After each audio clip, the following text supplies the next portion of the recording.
Unified 911, anong matutulong namin sa'yo? Anya ti may tulong miken ka po. Anong may tatabang ko sa Unsay imo? akong ikatabang nimo? Ngini makadabang namisal ka no.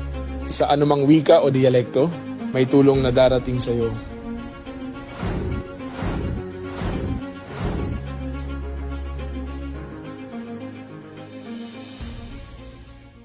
Lilingkod sa bawat Pilipino at magbibigay ng tamang impormasyon para sa tahimik at maayos na Pilipinas. Police News Network, alagad ng batas, tagapagtaguyod ng balitang pulis, sandigan ng mamamayan, patnubay ng katotohanan.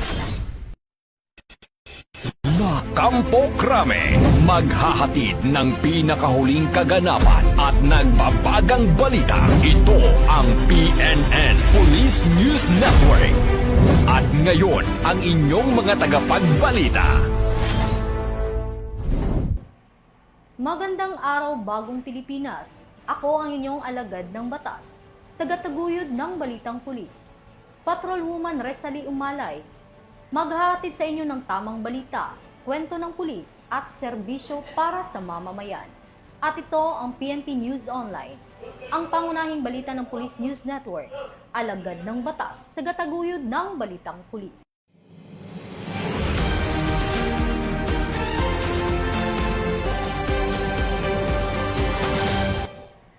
Narito ang mga balitang hatid ng ating PNN correspondents mula sa iba't ibang panig ng bansa.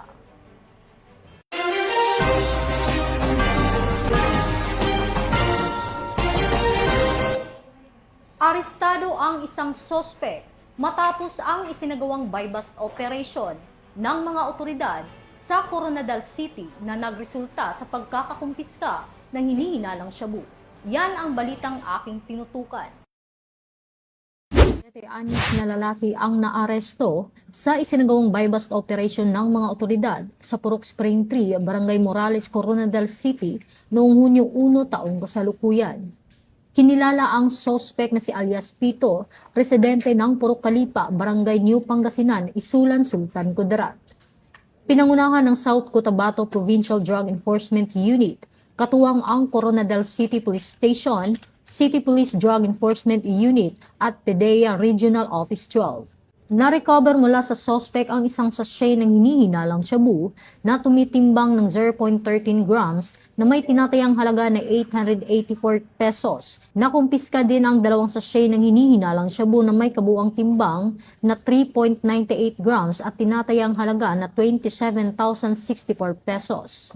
Ang suspect ay mahaharap sa kasong paglabag sa Section 5 at 11 Article 2 ng Republic Act 9165 o ang Comprehensive Dangerous Drugs Act of 2002.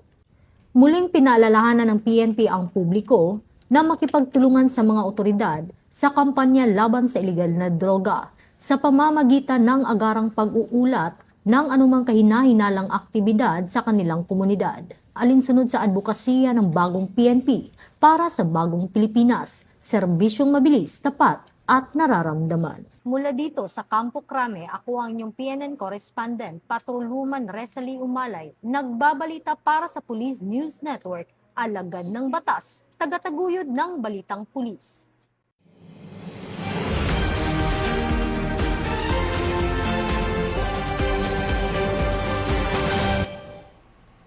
Samantala, arestado ang 2 regional most wanted persons sa magkahiwalay na operasyon na isinagawa ng tauhan ng Cavite Police Provincial Office. Ibabalita yan ni Patrolman Emerson Abido. Regional most wanted persons na nakaharap sa mabibigat na kaso ang magkahiwalay na naaresto ng mga otoridad sa Cavite noong June 1, 2026. Unang naaresto ang isang suspect na nakaharap sa kasong rape sa isinagawang police operation ng Cavite Provincial Intelligence Unit at warrant personnel ng Imus Component City Police Station sa Barangay Buhay na Tubig, Imus City, bandang 1:00 ng hapon. Kinilala ang akusado bilang si alias Jun, residente ng Imus City.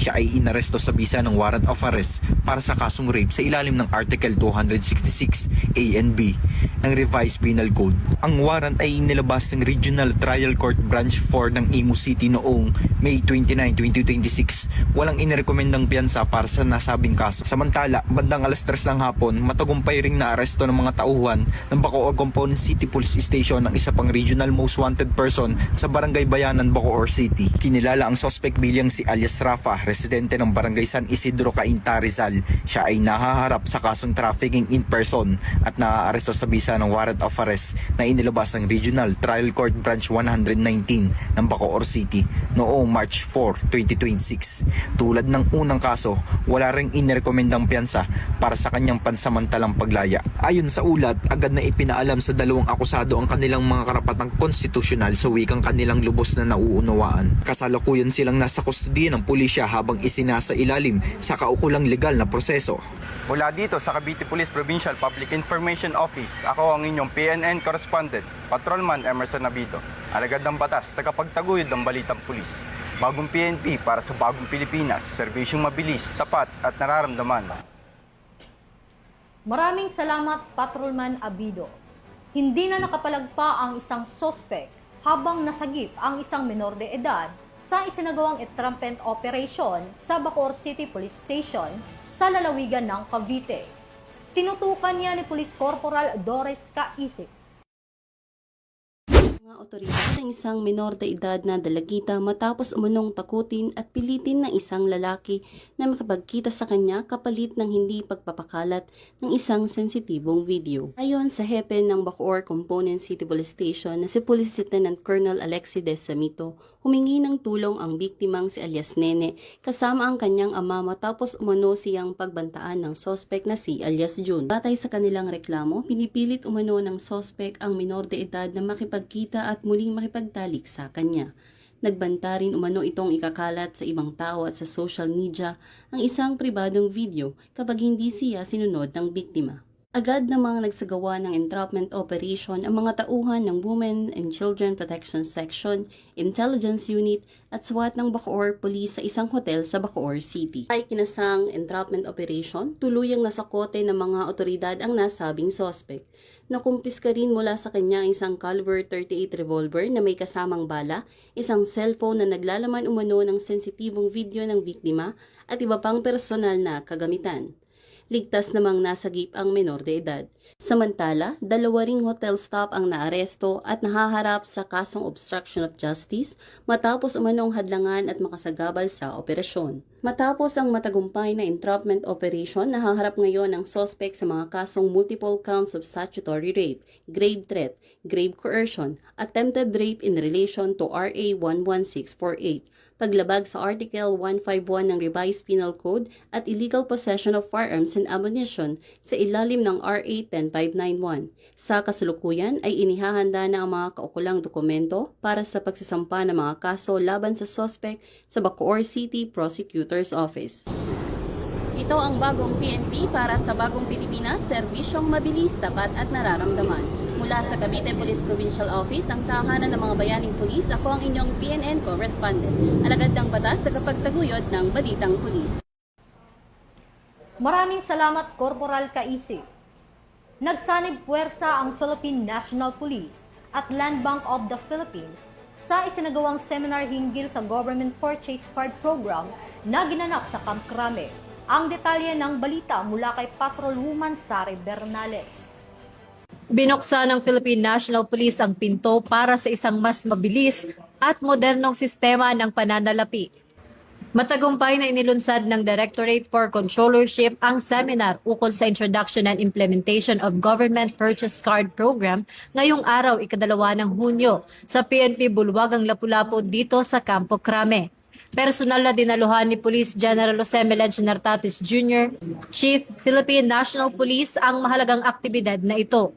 Sa pagtutulungan ni na Police Brigadier General Dindo R. Reyes, the Acting Director for Controllership at Miss Myla M. Espirito, Department Manager ng Land Bank Camp Crame Branch, hinimok ang organisasyon na tuluyan ang iwanan ng lumang sistema ng abono at cash advance. Ang GPC ay isang espesyal na credit card mula sa Land Bank. Idinisenyo ito upang gawing isang swipe o digital na proseso na lamang ang pagbili ng mga maliliit na operational supply, travel expenses at iba pang agarang pangangailangan ng pambansang pulisya sa buong bansa. Sa halip na dumaan sa mahabang pila at makapal na papeles, ang makabagong hakbang na ito ay direktang tumutugon sa mission ng PNP-focused agenda, partikular na sa digital transformation at integrity enhancement. Sa pamamagitan ng GPC program, pinapatunayan ng PNP na seryoso ito sa modernisasyon. Lubos nitong inaalis ang burokrasya sa mga maliliit na procurement at tinitiyak na ang bawat sentimo ng pondo ng bayan ay malinaw, mabilis at elektronikong audit trail na agad na makikita sa computer. Ito ay malinaw na patunay na ang pamunuan ng pambansang pulisya ay patuloy na nagpapatupad ng mga makabagong solusyon upang mapataas ang kalidad ng serbisyo at mapabilis ang suporta sa mga unit na nasa field, alinsunod sa advokasya ng bagong PNP para sa bagong Pilipinas, serbisyo mabilis, tapat at nararamdaman. Mula rito sa Bulwagang Lapu-Lapu, Campo Crame, ako po si Chuchu Human Sari Bernales, nagbabalita para sa Police News Network.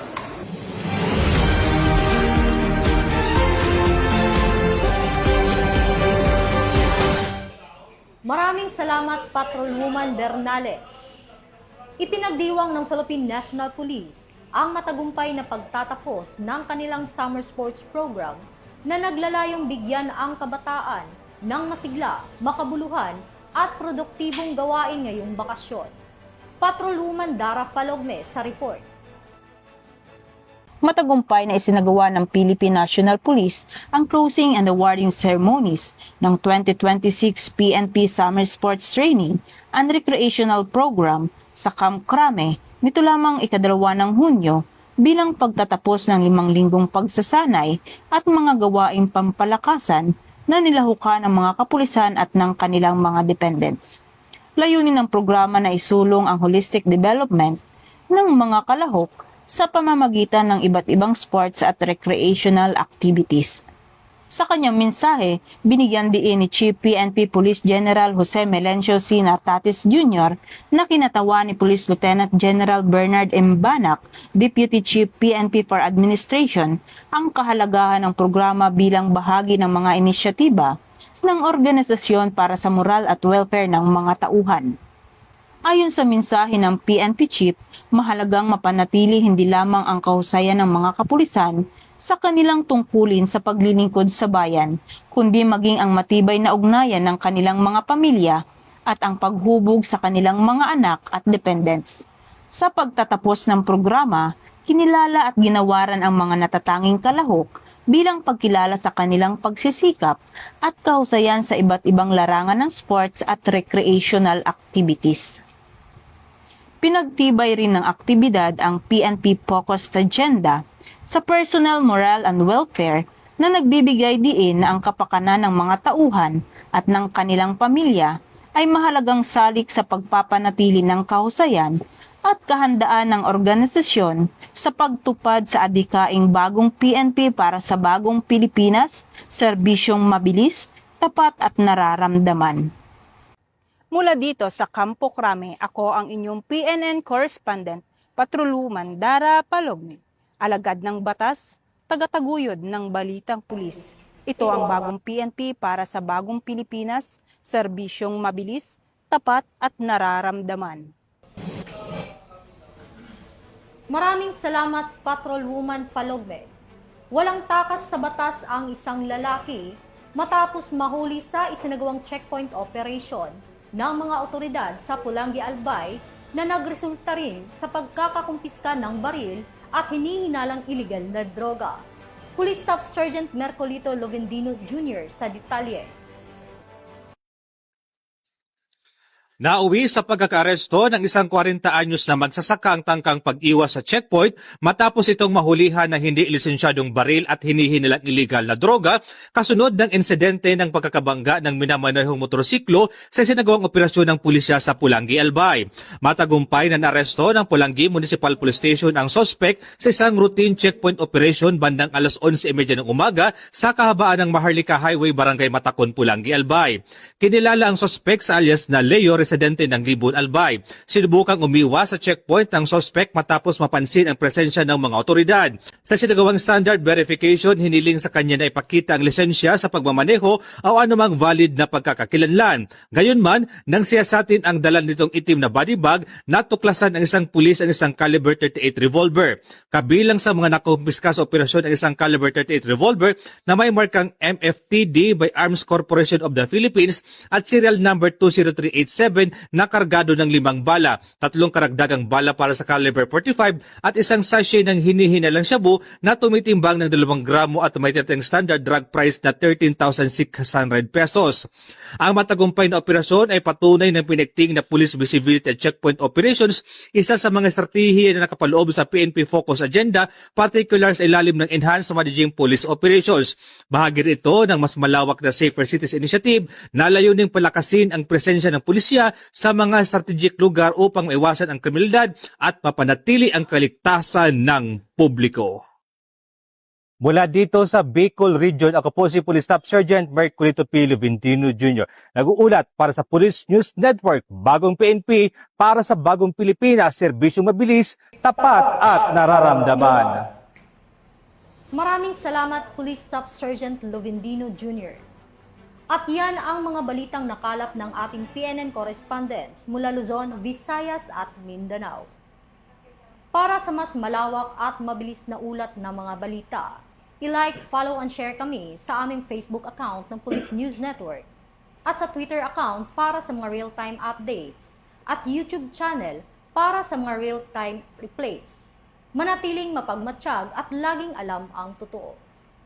Sa ngalan ng pamunuan ng Philippine National Police, sa pangunguna ni Chief PNP, Police General Jose Melencio C. Nartatis Jr.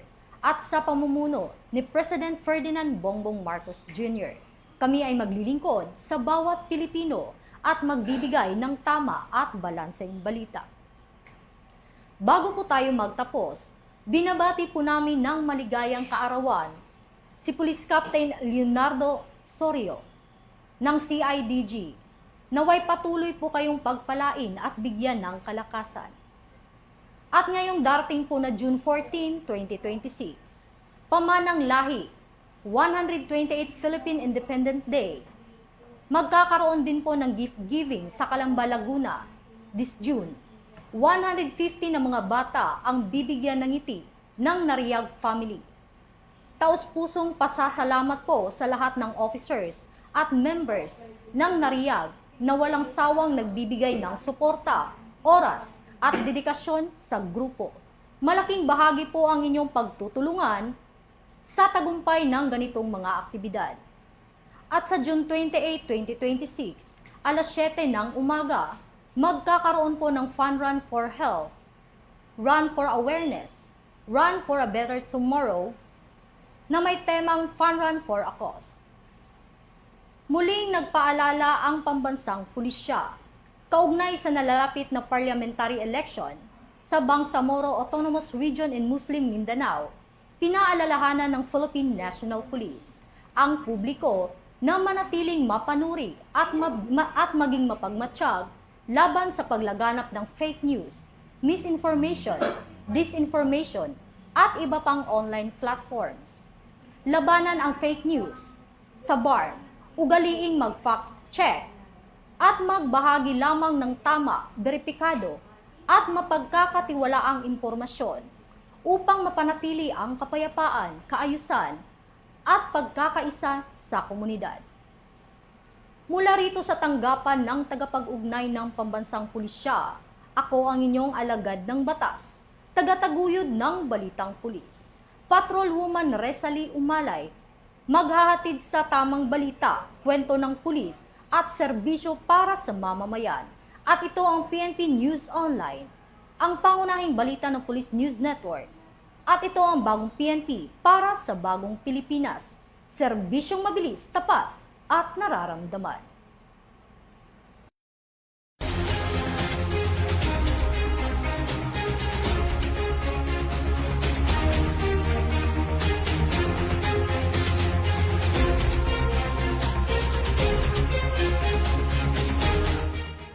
Police News Network, alagad ng batas, tagapagtaguyod ng balitang pulis.